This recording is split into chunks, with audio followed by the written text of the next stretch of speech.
A year ago, I was recording conversations for a podcast episode on the topic of how to spend your 20s.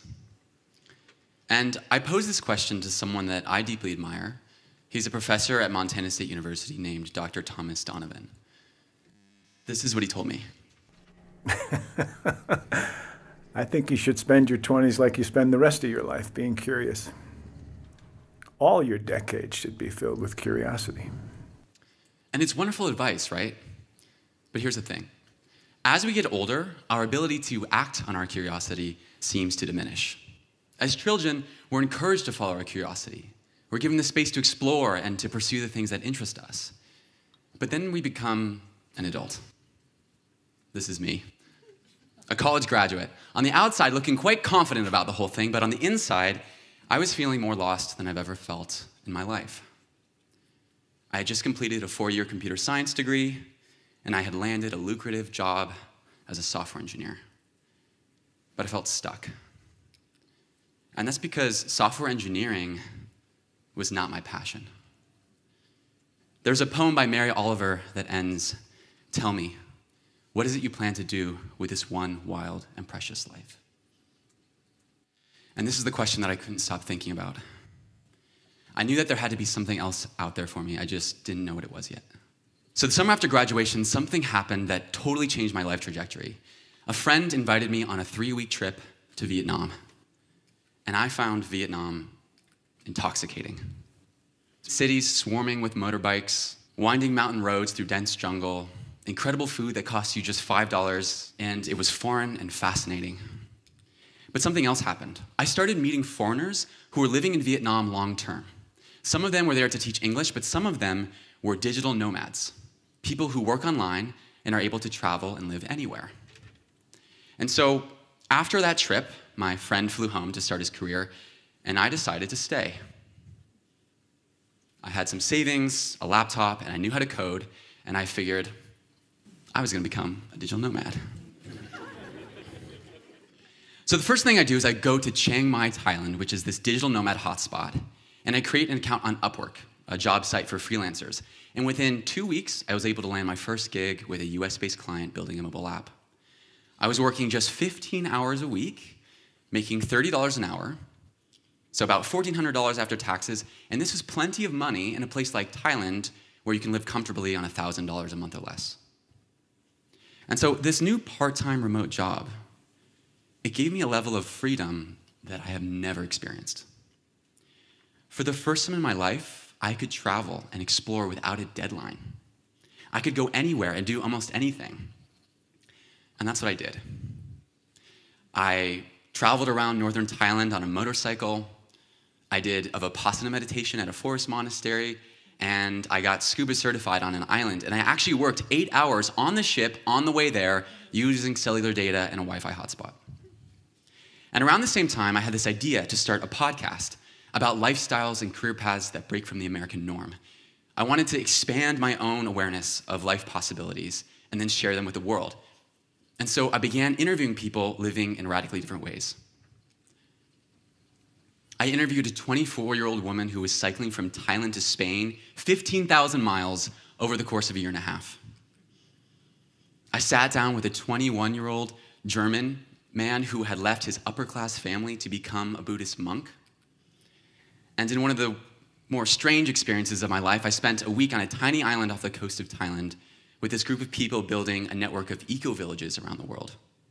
They described it as a place for visionaries and change makers to rewrite the blueprints of humanity. It was a weird week. Now, it wasn't all glamorous. Sometimes I felt really lonely. My equipment broke. I got caught in a lot of rainstorms on my motorcycle. But overall, I was on an adventure, and I felt alive. And something else happened. I discovered a new passion, podcasting. I realized that I loved talking to people and sharing their stories. The author Elizabeth Gilbert talks about how if you faithfully follow your curiosity, it just might lead you to your passion. And this is exactly what happened with me. Now, we all have things that we're curious about, places that we've always wanted to go, side projects that we can't stop thinking about, dreams of becoming an artist, writing a book, or starting a business. But I think that a lot of us feel like we're not fully free to pursue those curiosities. We lack the time, the money, the connections, or the courage to give them a go. And so I believe that we need to recreate space in our lives to be able to act on our curiosity. We need to give ourselves the room to breathe so that we can discover what lights us up and then pursue it. And I've found that digital nomadism and the strategies and the philosophy behind it is actually a way of doing this. Now, the digital nomad lifestyle of working remotely, traveling between countries, and living out of a suitcase, it's not for everyone, and it has some obvious downsides and trade-offs. But I think digital nomads are onto something that we all can learn from, because at its core, the digital nomad movement is not just about travel, it's about freedom. And for me, at least, it's the ability to act on your curiosity. So now I want to show you some of the ways that digital nomads create freedom in their lives and explain how you might be able to do the same. It's likely more possible than you think. So a key component of digital nomadism is location independence. And it's powerful in a few ways. One is that if you want to live abroad or you want to experience new culture, you can do that, and that's great. But it also allows you to really intentionally choose your environment and your community. So if you hate the cold, you could spend the winter in Argentina. Or maybe you have family in rural Montana and you want to be near them, but there's no jobs in your field. You could get a Seattle-based job and work remotely. Location independence also allows you to live in a cheaper place and take advantage of this thing called geoarbitrage. So geoarbitrage is basically the idea of earning money in a place that's more expensive and then living and spending it in a place that's cheaper. So imagine making a San Francisco-based salary and living in a place like Thailand. Your money just goes so much farther. Digital nomads also tend to be minimalists, so everything they own often fits in a backpack. And because they have less stuff, that means that they're more mobile and they actually can reduce their costs. And once you can reduce your costs, you can work less. And I think this is super important because after a 40-hour work week, plus time for exercise and a social life, there's just not a lot of extra time in a week to be productive. And if you work part-time, you now have an extra 20 to 30 hours a week that you can allocate to anything. So if you can figure this out, you can give yourself the ability to do some really incredible things. So I want you to imagine for a second, what would you do if you could be anywhere in the world and you only had 20 hours of work you had to do each week? How might you reallocate that time? What unfulfilled curiosity or passion of yours might you pursue? If you're feeling lost like I was, or simply want to explore, you could do that. You could, I don't know, form a band and tour around New Zealand in a van producing pop-up concerts in people's backyards. Or you could live in a Japanese mountain village. Or you could use the site Workaway to find volunteer opportunities around the globe in exchange for free food and lodging. Or maybe you'd learn a new skill. Maybe you'd learn photography or study machine learning. Or perhaps you'd pursue a creative passion. You'd start writing that book you've always been thinking about. Or you'd start that podcast. I hear that everyone has a podcast now. Or maybe you launch a side hustle or try out that startup idea. Or perhaps you do a life experiment. So this is how this works. If you're curious about a life path or a career path, don't just fantasize about it. Go try it. And with location independence and a part-time job, it makes it really easy to do this. So let me show you what I mean. Last year, I was at a conference, and I meet this man named Pablo. And he runs this company, and they produce these multi-sensory experiential dinners where he brings people together around world-class food with the intention of helping people connect at a deeper level. And so this idea of live experience design, it's something that I'd been really interested in for a long time. And so I said, Pablo, could I come work with you for free? You don't have to pay me because I already have a part-time remote job. And worst case, we spend a few weeks together in San Diego, and if it's not the right fit, I'll just keep doing my digital nomad thing. And he said yes. And so 2 months later, I show up to San Diego, and I begin working with Pablo and his team. And it was amazing. I got to work with their team to design and produce these events. I got to work in the kitchen with their head chef. And actually, after a few months, it turned into a job offer, which I didn't end up taking because I wanted to continue living abroad. But through this experience, I gained some incredible skills related to experience design, community building, and food. And I also gained an incredible mentor and a friend. And so do you see, with part-time remote work, it actually reduces the friction to be able to try out an entire new career path. With this same strategy, you could theoretically work with anyone, anywhere in the world.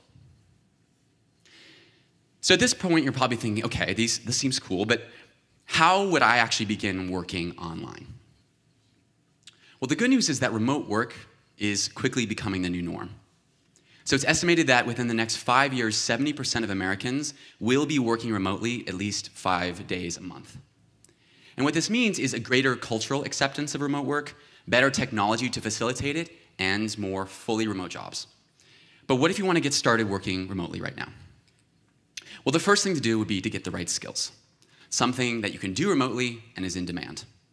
So some of the professions are more obvious: software developers, digital marketers, designers, writers, that sort of thing. But if your job requires you to crack open a laptop, there's a good chance that it could be done remotely. I know location-independent researchers, magazine publishers, and even filmmakers. And with the rise of video calling and online learning platforms, there's now professors, therapists, and even yoga teachers that run their entire business online. So the next step would be to find remote work, and there's a few ways to do this. One is to get a remote job.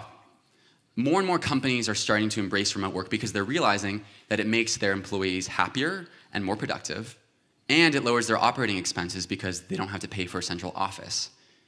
And so you can reach out to these types of companies directly. You can look on remote job sites like these, or you can also leverage Facebook groups and find work that way. Now, another option is freelancing, and this is the way that I started. Freelancing can be great because you're your own boss. You get to choose your hours and choose your clients. But it can also be really isolating, and oftentimes there's no guarantee of a steady paycheck. Now, I assume a lot of you already have jobs, and so another option would be to keep your job, but renegotiate the terms. So this is Brittany. She was a lawyer in the US, and this is how she started working remotely. So a lot of the law firms I worked for were completely paper-based. So you had a file, and you had to print everything, put it in the file. Well, I would help the whole law firm go paperless, make myself indispensable, and then say, hey, I'm moving to Costa Rica. Do you still want me to work for you? And they were like, yeah. So I guess we've never had anyone work remotely, but we'll try that because we don't know what to do without you. Bold, I know, but it's a powerful strategy that even you could utilize. So another way to begin working remotely online is actually to teach English, and this kind of blew my mind. So China has the largest middle class in the history of the world, and they want their children to learn English. And this has given rise to an entire industry of online English teaching platforms. And so what this means is that if you're a native English speaker, which most of you are, you can create an account on one of these sites and begin teaching English and make $12 to $30 an hour. You can choose your schedule, and you can do it from anywhere. And this is something that a lot of my friends in Chiang Mai were doing because it's a great way to cover your expenses while you're figuring out what else you want to be doing online. So if any of these possibilities seem exciting to you, I encourage you to just start somewhere. And maybe that means, especially if you're starting out your career, maybe get a full-time job, develop some remote skills, and then transition to part-time remote work when you have more expertise and experience that you can leverage. Convince your employer to let you work from home several days a week, and then blow them away with your productivity. Downsize your house or go without a car to reduce expenses and learn how to live with less. Work 30 hours a week instead of 40, and then spend the extra 10 hours learning a new digital skill.